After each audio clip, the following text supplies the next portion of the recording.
রান্নাবাটির পক্ষ থেকে সকল দর্শক বন্ধুদের স্বাগত জানিয়ে শুরু করছি আজকের রেসিপি। আজকে বানিয়ে ফেলেছি দারুণ সুস্বাদু সকলের খুব পছন্দের ডাল চিংড়ি। এর জন্য প্রথমেই নিয়ে নিয়েছি মুগ ডাল 200 গ্রাম পরিমাণে। এবার এই মুগ ডালটাকে খালি খোলায় ভেজে নিতে হবে।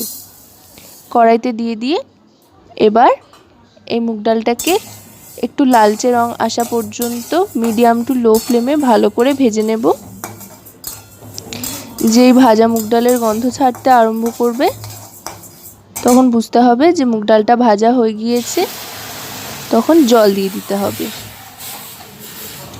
জল দিয়ে ভালো করে মুগ ডালটাকে ধুয়ে নিয়ে এবার সেদ্ধর জন্য এর মধ্যে জল দিয়ে দেব। জল দিয়ে এবার এর মধ্যে কয়েকটা চেরা কাঁচা লঙ্কা দিয়ে দিচ্ছি।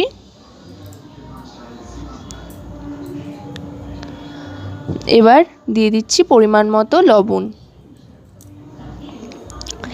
এখানেই একেবারে লবণ দিয়ে দিলাম। এবার খুন্তিটা এভাবে রেখে দিয়ে মাছ বরাবর ঢাকনা চাপা দিয়ে দিলাম সেদ্ধর জন্য। এইভাবে খুন্তিটা রেখে দিলে ফেনা গড়িয়ে পড়ে না। মিনিট 5 বাদে ঢাকনাটা তুলে নিলাম। দেখুন ডাল কিন্তু একেবারে সেদ্ধ হয়ে গিয়েছে। এবার কড়াইতে ফোড়ন হিসেবে দিয়ে দিচ্ছি তেলের মধ্যে সাদা জিরে আর কয়েকটা চেরা শুকনো লঙ্কা। এখানে আমি সাদা তেলে গোটা রান্নাটা করছি, চাইলে আপনারা সর্ষের তেলেও বানাতে পারেন। ফোড়নটা একটু ভেজে নিলাম। শুকনো লঙ্কাটা কালচে রং ধরলে এর মধ্যে কুচি করে রাখা পেঁয়াজ দিয়ে দিচ্ছি ভাজার জন্য।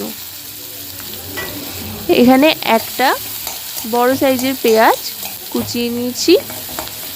পেঁয়াজ কুচিটা ভাজতে ভাজতে এর মধ্যে নুন দিয়ে দিলাম সামান্য। ডাল সেদ্ধর সময় তো নুন দিয়েইছিলাম, পেঁয়াজে সামান্য একটু নুন দিলাম, এতে করে পেঁয়াজটা তাড়াতাড়ি নরম হয়ে যাবে।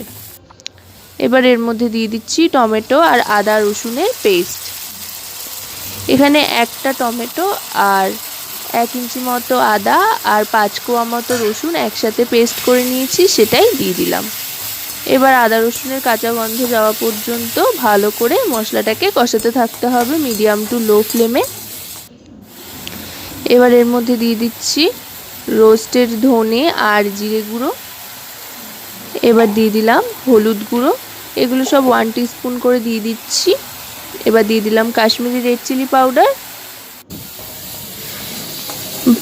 গুঁড়ো মশলা দিয়ে আরও খানিকক্ষণ ভালো করে মশলাটাকে কষিয়ে নিতে হবে। একটু জল দিয়ে দিলাম যাতে মশলাটা পোড়া না লেগে যায়। মশলাটা যত ভালো করে কষানো হবে রান্নার স্বাদ কিন্তু ততটাই বাড়বে। সেই জন্য একটু সময় নিয়ে মিডিয়াম টু লো ফ্লেমে ভালো করে মশলাটাকে কষিয়ে নেব। আর মশলার থেকে তেলটা ছেড়ে আসলে এর মধ্যে দিয়ে দেব নুন হলুদ মাখিয়ে রাখা চিংড়ি মাছ। চিংড়ি মাছগুলো এখানে আমি ভাজিনি, চাইলে আপনারা ভেজেও দিতে পারেন। চিংড়ি মাছ যেহেতু খুবই নরম মাছ, ভাজার প্রয়োজন হয় না। নুন হলুদ মাখিয়ে এমনি দিয়ে দিলেই কিন্তু চটপট চিংড়ি মাছ তৈরি হয়ে যায়।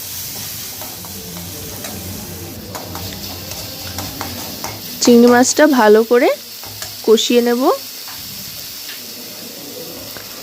এবার এর মধ্যে দিয়ে দিচ্ছি সেদ্ধ করে রাখা মুগ ডালটা। মুগ ডালটা দেখুন একদম কিন্তু মাখনের মতো সেদ্ধ হয়েছে, একদম ক্ষীর।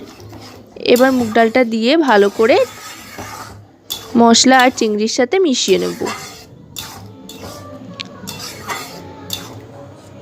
এবার মুগ ডালটার মধ্যে একটু জল দিয়ে দিচ্ছি। খুব বেশি জল কিন্তু এতে আমি দিইনি, সামান্য একটু জল দিয়েছি। এই ডালটা সাধারণত ঘনই খেতে ভালো লাগে। আর মুগ ডালের পরিবর্তে চাইলে আপনারা এই রেসিপিটা মুসুর ডাল দিয়েও বানাতে পারেন, তাতেও কিন্তু দুর্দান্ত লাগে খেতে। এবার সামান্য একটু চিনি দিয়ে দিলাম আর দিয়ে দিলাম 1/2 টিস্পুন মতো শাহি গরম মশলা গুঁড়ো দিয়ে এবার চিনি আর গরম মশলাটা ভালো করে মিশিয়ে নেব। আর গ্যাসের ফ্লেমটা কিন্তু এই সময় বাড়িয়ে দিতে হবে ডালটাকে ভালো করে ফোটার জন্য। 1 থেকে 1.5 মিনিট পর্যন্ত ভালো করে ডালটাকে ফুটিয়ে নিয়ে এবার আমি সার্ভ করে দিচ্ছি। এরকম যদি ডাল থাকে তাহলে কিন্তু 1 থালা ভাত নিমিষেই খেয়ে নেওয়া যায়, আর কোনো কিছুরই প্রয়োজন পড়ে না। তো আজকের এই রেসিপিটি আপনাদের কেমন লাগলো সেটা কিন্তু অবশ্যই আমাকে কমেন্টের মাধ্যমে জানাবেন।